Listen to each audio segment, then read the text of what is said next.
Hello, everyone. Welcome to another episode of the Dramatology Podcast. In this episode, as you can tell from the title, I am covering My Beautiful Man. This is a Japanese drama that aired in 2021. I didn't watch it till way later, if I recall.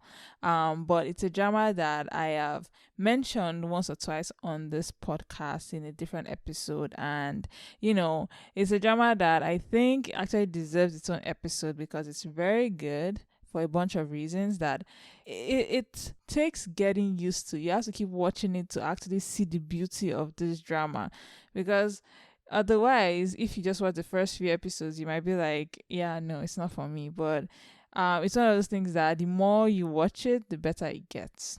So what is this drama about? Basically, it follows Hira, this 17-year-old kid that is kind of a social outcast. He's quiet, invisible, he stutters, and all this makes him the outcast, the weird student in class. And it's one day in his world, because again, I don't think he particularly cares about other people, but it's one day while he's in school that he meets Kiyoi, this classmate of his, new classmate of his, that just transferred to the school. And he finds himself just smitten. It's love at first sight, and he falls in love with Kiyoi, and kind of idolizes Kiyoi. That's, I think, the part about this drama that kind of has people a little on edge, because it does come out it comes out weird, right? Because Hira is a very weird kid.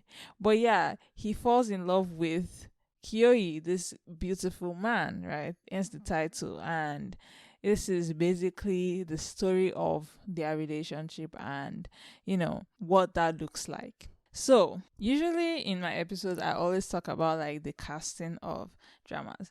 I find that I don't know a lot of like Japanese actors in any way, form, or shape. And so it's very difficult for me to even talk on the cast, because I don't know them from anything, right? I'm not so in tune with the Japanese like entertainment culture, if there is one. I'm sure there is, but it's not something I'm in tune with. So I'm just gonna skip that section and just go right into the story, because I think that for me, the story is really what worked for me. It wasn't so much that I saw an actor that I really liked from a different like drama, and so that's why I watched this. No, it was just the story of this just hooked me at some point. So I remember the first time I watched this drama, and it took me time to get to the point where I am now with this drama, and like my love for this drama. I wasn't originally, interested in this drama. And so the very first time I watched this drama, I watched the first episode, because there's only like 6 episodes, right, in My Beautiful Man, at least for season 1, right? And so when I first watched this drama, I watched the first episode at that time, and I remember really disliking everything about it. Hira seemed like a pushover, and Kiyoi seemed like a very toxic, mean person that kind of did not deserve all the love he was getting from Hira. He seemed shallow to me, and he seemed like he cared too much about what other people thought of him, right? And so watching the first episode, I was just not into it, right? And so I think at that point I dropped the drama. And this is it was really quick decision to drop the drama, and probably was a bad decision at the time, but I remember dropping the drama immediately, because I was like, yeah, I'm just not interested. A lot of elements I just don't like about this drama. So fast forward to maybe 6 months or so. I don't know when next I picked up this drama, but the next time I picked up this drama, it was, I think, someone must have mentioned something about it in like a comment section about how, oh, My Beautiful Man has this amazing relationship. And I was like, My Beautiful Man?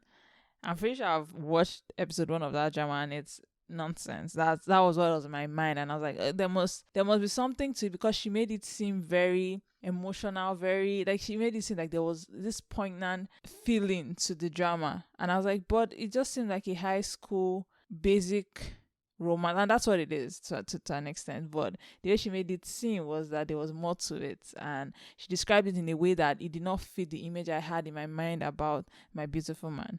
And so I was like, okay, I'm just gonna go back and check out more episodes. And honestly, up to like episode 4 or maybe 3, I'm not sure, but up to the point where we see things in Hira's perspective, I was not really vibing with this drama, in the sense that, again, I just felt that like I could not understand Kiyoi. He seemed basic. He seemed like a vapid young man that I was like, I don't see why Hira is in love with him.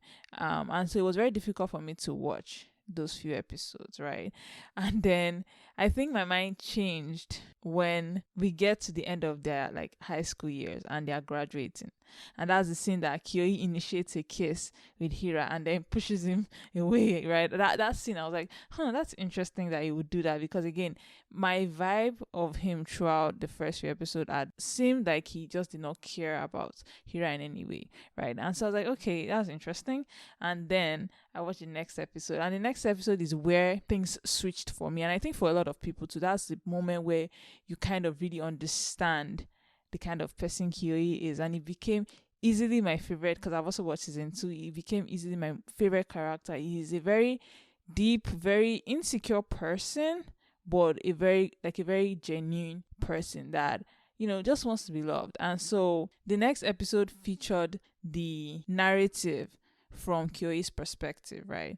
Kyoi is now our protagonist, quote unquote, and that we are seeing things from his perspective of when he first meets Hira, and I guess the prejudice he had towards the fact that Hira liked him, because there's a sense of like a lot of people like him. He is that like shining person, is that star or someone that looks like he would become a star, that was destined to be, popular. And so he's not shocked by that treatment from people. But as time goes on and how he sees just how much Hira loves him and treats him well, he also starts to, get attached to Hira. And in a way, I would say he actually loves Hira more than Hira loves Kiyoi. And that's might be an odd thing for some people to hear, especially if you watch this drama, but that's the sense of, because he's just, I feel like, in a more vulnerable place, that Hira means a lot to him, way more than I think Kiyoi means to Hira. Even though yes, Hira loves Kiyoi and he worships the ground he walks on, but there's something very serious about how like Kiyoi feels about Hira as well. And so the next episode features that perspective of Kiyoi telling us about how he was raised and the lack of affection he did not have growing up. And I think that's when my perspective again changed, in that like it became so much more interesting seeing that part of him, seeing him trying to bait Hira back, seeing him and seeing his reaction to Hira, and the jealousy and the fear, the insecurity. He waited on the phone waiting for Hira to call him. He called Hira a few times and the number wasn't going and everything, because again, a lot of the issue they have in this drama is like they don't communicate. And Hira is a very interesting person, and I'm pretty sure he's most likely on the spectrum. And so all that also adds to that conflict, that Kiyoi is unable to understand the perspective that Hira is looking at things from, because they never mentioned the fact that he's on the spectrum, but he most likely is. So yeah, I think this drama was really fantastic. It isn't using the LGBT tag in a very showy way. It's a very well done moderate use, in the sense that while the characters are feeling things for other guys, that's not like the main issue with the story. The main issue is like they're just trying to show you the love story between these two people. Now, a lot of people had issues with the actual relationship, in the sense that Hira and Kiyoi are very toxic like couple. They are a very, very toxic couple, in that like, first of all, Hira is extremely subservient, extremely servile to Kiyoi, which Kiyoi dislikes, right? And again, that's the thing about Kiyoi, in that like he just wants somebody to love him for him. And so there's that scene in I think the last episode where you can see Kiyoi being visibly upset, and even in season 2, of how Hira acts, because, and I would say it's a huge character development from how he was, because in the earlier like episodes he seemed like he does not mind whatever, but on the last episode you actually see the vulnerable part of him and the part of him that he's like, you have to treat me like a person, you have to actually love me for me, not because you think I am this amazing, star that is just like out of this world. Like, so his character really grew up as a person in a way that I would say Hira's character was kind of stagnant. And even more so watching season 2, I would say that Hira's character is one that it does not really evolve really.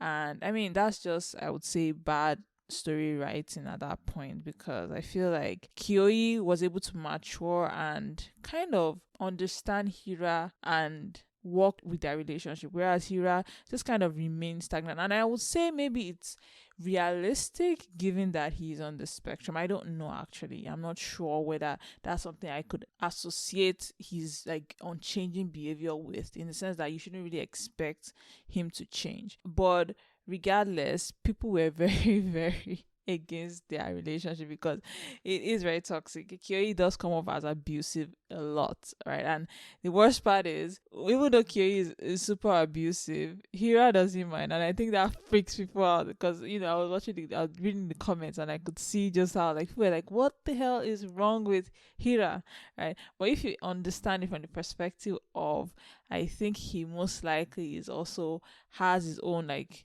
neurodivergent kind of stuff, then maybe it makes a little more sense.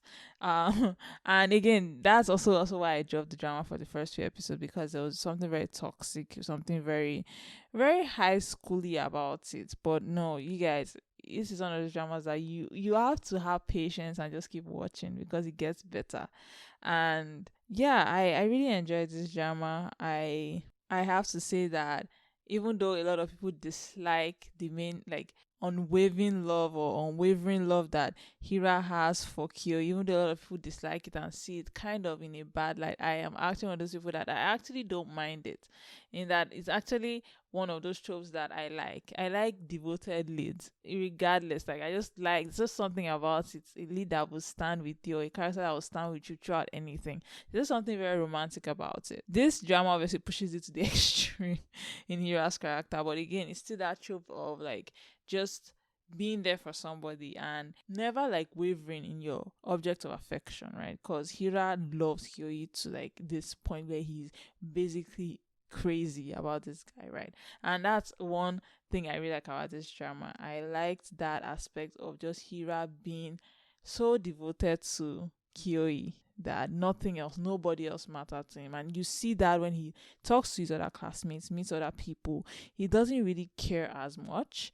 There's something very cool about him when he's with other people that, he's just not like that with Kiyoi. And there's something about that that's just kind of like, I like that kind of trope, and I like that kind of like those kinds of characters. And then, like I said, Kiyoi's character development also is amazing. It's one of those things that he just becomes a better person, and I think that's one of the reasons why this drama is able to gain the kind of cult following it has now. I think those emotional deep moments with Kiyoi that he displays, the vulnerability he shows is just really good. It's just fantastic. He has such depth to him that it's just amazing. And so yeah, this is a really, really good drama. It's one that I think, if you are a BL fan, this might be easy to miss because the first few episodes are just kind of like so.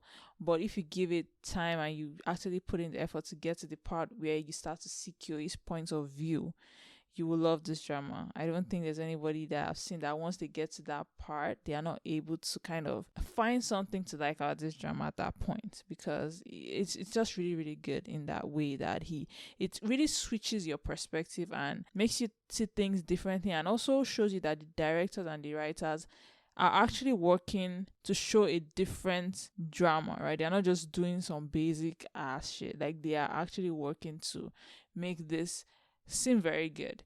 And so yeah, This was a really, really good drama for me. It's not that popular on my drama list, but that's okay. It's popular in my heart and in the hearts of people that just love this drama. And so yeah, I do recommend this drama to anyone that hasn't seen it. Do check it out. It's very, very good. But yeah, thank you guys so much for listening. This comes to my end of the review, and yeah, I'll see you guys again next week. Bye.